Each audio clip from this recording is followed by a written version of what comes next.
something affects you, you should have power over it. Do we want justice? When do we want it? Now! There are broad urban issues like education, delivery of services, etc. And then there are more narrow place-based issues. So we're here with some friends from other organizations trying to tell the Common Council to stop being a developer's clearinghouse and think about the people of Bridgeport. I mean, all the struggles and all the problems with education, finances, housing, healthcare, everything is right here. In a city, there's so much to do, and there's so much, I would say, stresses on families and households. It feels so good. Don't gentrify my neighborhood. Don't gentrify my neighborhood. We're the people here to say. We're the people here to say. We live here and we're going to stay.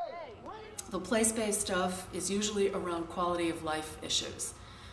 Things like public safety, an affordable, quality place to live, tenant issues around that kind of stuff, gentrification issues, redlining issues, delivery of any kind of city service, whether it be garbage, snowplow, street sweeping, the whole 9 yards.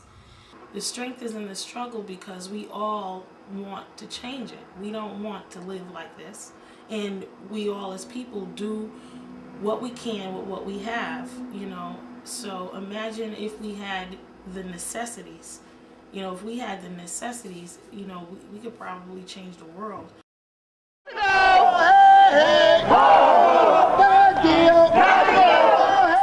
In an urban setting, people are right next to each other, and organizing them is somewhat easy. Whereas if you're in a rural setting, just the distances between people can be difficult to deal with. Maybe technology helps out a little bit, but it still is very difficult to get a group of people together in one spot. Whereas in an urban setting, that's not too much of an issue. I mean, you can always gather at the local corner store or library or whatever.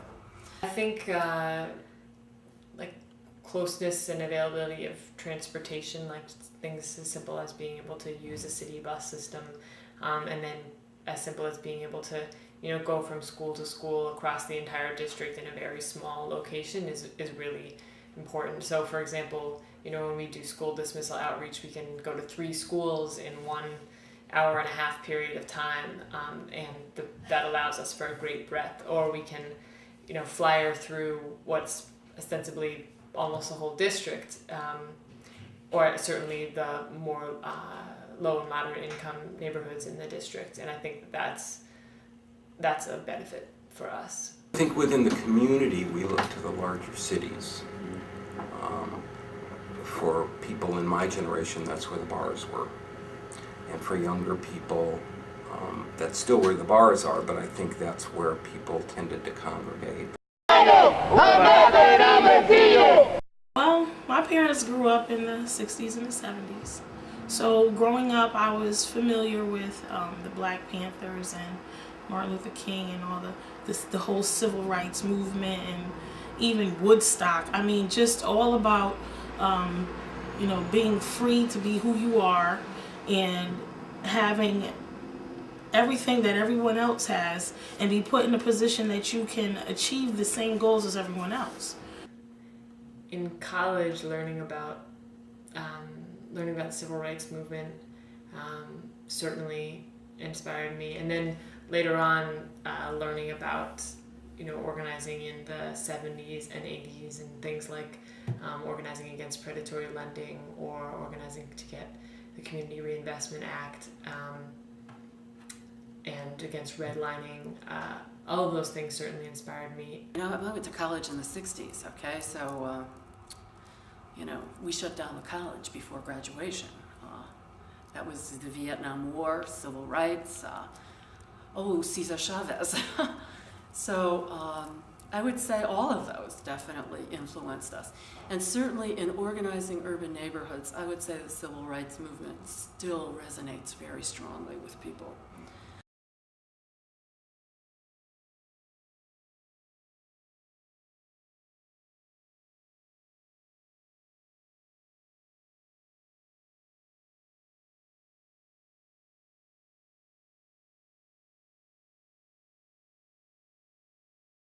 I facilitate a support group for transgender adults at the Gay and Lesbian Health Collective.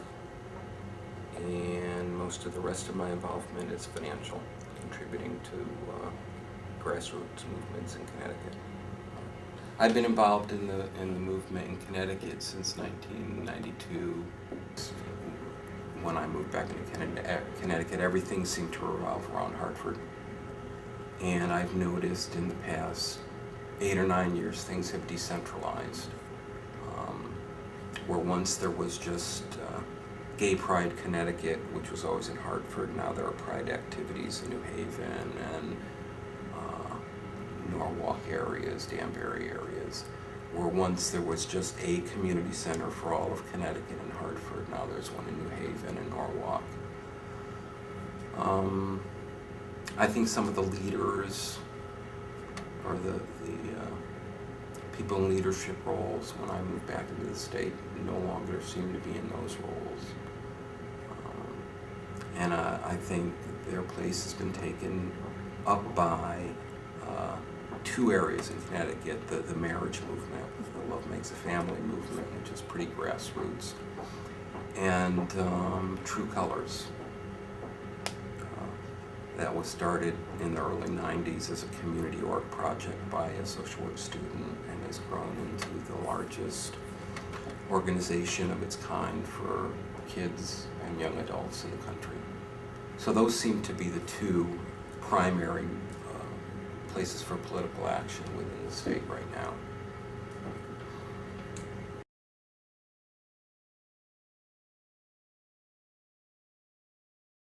A lot of cases where we've been successful in neighborhoods, what's happened is that the neighborhood organizations have had to move beyond being reactive and become more proactive about what they would like their neighborhood to be. And that necessitates stepping up to the plate a little bit more than just saying, oh, complaining about this or that or whatever. I think the thing about movements is that movements tend not to develop permanent organizational structures. And I think it's important that we do spend time develop permanent organizational structures. And that we have a system of shared leadership in our organizations that the movements really didn't have. Otherwise, again, like many of those movements, here today, gone tomorrow.